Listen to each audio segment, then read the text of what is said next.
இந்த அவனியாபுரம் ஜல்லிக்கட்டுல முன்னேற்பாடுகள் எல்லாம் எப்படி போயிட்டு இருக்கு அப்படின்றத ஆய்வு பண்ண வந்திருக்கீங்க.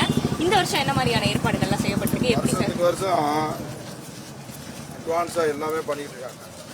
போன வருஷம் வலை கட்டியிருந்தாங்க, இந்த வருஷம் இரும்பு இது போட்டிருக்காங்க. முதல் நாள் நாளைக்கு முடியறத இன்னைக்கே முடிச்சுட்டாங்க. கொஞ்சம் முன்னுக்கு மட்டும் நைட் வரைக்கும் கொஞ்சம் இருக்கும்.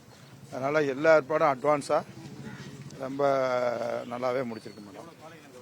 இந்த வருஷம் வந்து எத்தனை காளைகளை அவிழ்த்து விடுறதா ஒரு பிளான் இருக்கு சார்?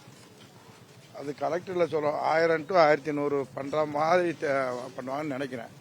அதே மாதிரி மக்கள் கூட்டம் இந்த வட்டம் எவ்வளவு எக்ஸ்பெக்ட் பண்றீங்க அண்ட் அதுக்கு எவ்வளவு பாதுகாப்பு ஏற்பாடுகள்லாம் என்ன மாதிரி செய்யப்பட்டிருக்கு சார்? கமிஷனர், மாநகராட்சி கமிஷனர் வந்து இது போலீஸ் கமிஷனர் அட்வான்ஸ் 1500 பேர் சொல்லியிருக்கிறாங்க. மக்கள் வந்து எப்பயும் போல வருவாங்க, எல்லா பாதுகாப்பும் கொடுத்துருக்குறாங்க. இந்த முறை வந்து ஜல்லிக்கட்டை பார்வையிடுறதுக்காக துணை முதல்வர் அவரே வந்து டைரக்டா வந்து பார்க்க இருக்காரு. சோ என்ன மாதிரியான ஏற்பாடுகள்லாம் அதுக்கு செய்யப்பட்டிருக்கு சார்? வருஷம் வருஷம் துணை முதல்வர் வந்துட்டு தான் இருக்காரு. முதலமைச்சர் வந்திருக்காரு. இப்ப துணை முதல்வர் வந்து 16ஆம் தேதி அலங்காநல்லூர் ஜல்லிக்கட்டை துவக்க வர்றாரு. செய்திகளை உடனுக்குடனும் துல்லியமாகவும் தெரிந்து கொள்ள சப்ஸ்கிரைப் பண்ணுங்க.